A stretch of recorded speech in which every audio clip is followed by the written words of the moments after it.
Mula sa San Beda, sa University of the Philippines naman, magpapasiklab ang 6'2" guard na si James Payosing. Pero ano nga ba ang pinagkakabalahan niya habang tinatapos niya ang residency period? Yan ang ulat ni teammate Rafael Banderal.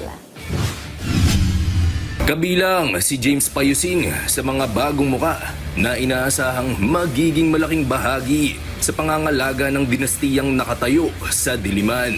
Mula sa San Beda University, papasok si Payosing sa UP Fighting Maroons simula season 89 ng UAAP. Isang buong taon pa ang kanyang hihintayin bago makasabak sa court dahil sa residency. Pero ngayon pa lang ay sinisimulan niya ng mag-ensayo sa UP upang makabuo ng chemistry kasama ang bago niyang teammates.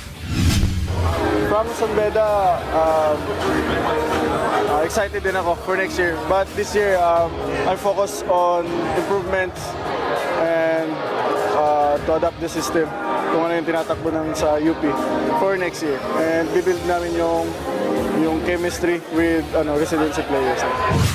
Samantala, tila isang trade ang naganap sa pagitan ng UP at San Beda dahil lumipat naman mula Diliman papuntang Mendiola si Aldous Torculas. Tulad ni Payosing, championship experience din ang dadalhin ni Torculas pagdating niya sa koponan ng Red Lions.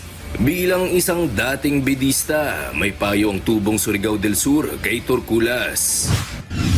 Embrace na lang yung pagiging bidesta kasi knowing Beda, it's a champion team, yung culture din, champion culture din. So, we'll try his best luck. Sa season 88, susubukang depensahan ng Fighting Maroons ang kanilang titulo sa men's basketball. Pero dahil sa mga future stars tulad ni Payosing, makikita ang commitment ng UP hindi lang sa kasalukuyan, kundi pati sa hinaharap. Rafael Banderal para sa Atletang Pilipino, para sa Bagong Pilipinas.